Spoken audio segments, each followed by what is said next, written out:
scattered silverware. A ribbed nightgown, one of my mother's, hung over the banister. Verena's eyes flicked over the debris. "Eugene, I want a word with you," she said in that hearty, coldly exalted voice, and Papa answered, "Yes, sit down, Verena. I thought you would come." That afternoon, Dolly's friend, Catherine Creek, came over and packed my clothes, and Papa drove me to the impressive, shadowy house on Talbot Lane. As I was getting out of the car, he tried to hug me, but I was scared of him, and wriggled out of his arms.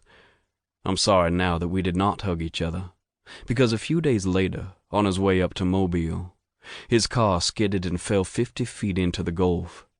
When I saw him again, there were silver dollars waiting down his eyes.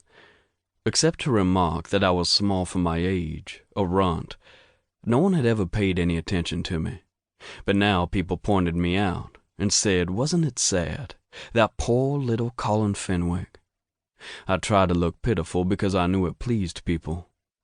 Every man in town must have treated me to a Dixie cup or a box of Cracker Jack, and at school I got good grades for the first time. So it was a long while before I calmed down enough to notice Dolly Talbot. And when I did, I fell in love.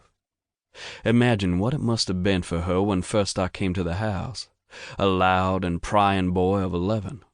She skidded at the sound of my footsteps, or, if there was no avoiding me, folded like the petals of shy Lady Fern. She was one of those people who can disguise themselves as an object in the room, a shadow in the corner, whose presence is a delicate happening. She wore the quietest shoes, plain virginal dresses with hems that touched her ankles. Though older than a sister, she seemed someone who, like myself, Verena had adopted. Pulled and guided by the gravity of Verena's planet, we rotated separately in the outer spaces of the house. In the attic, a slipshod museum spookily peopled with old display dummies from Verena's dry goods store, there were many loose boards, and by inching these I could look down into almost any room. Dolly's room, unlike the rest of the house, which bulged with fat, dour furniture, contained only a bed, a bureau, a chair. A nun might have lived there, except for one fact: the walls. Everything was painted an outlandish pink. Even the floor was this color.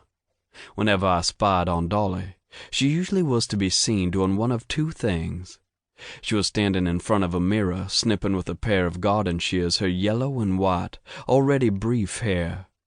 Either that, or she was writing in pencil on a pad of coarse crest paper. She kept wetting the pencil on the tip of her tongue, and sometimes she spoke aloud a sentence as she put it down. "Do not touch sweet foods, like candy and salt will kill you for certain."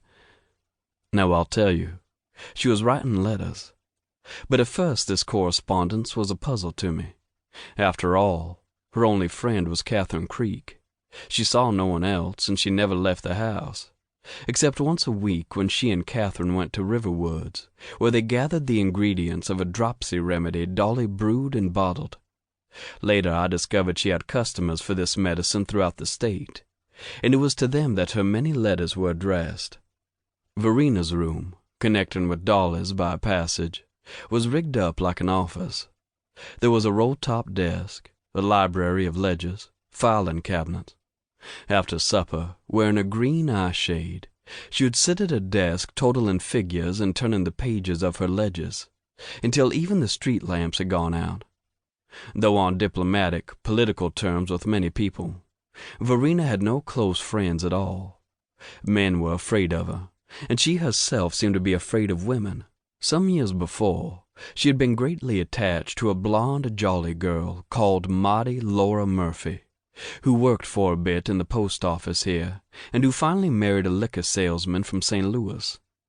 Verena had been very bitter over this, and said publicly that the man was no account. It was therefore a surprise when, as a wedding present, she gave the couple a honeymoon trip to the Grand Canyon.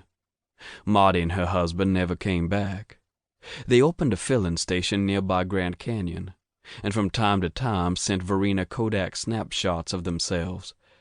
These pictures were a pleasure and a grief.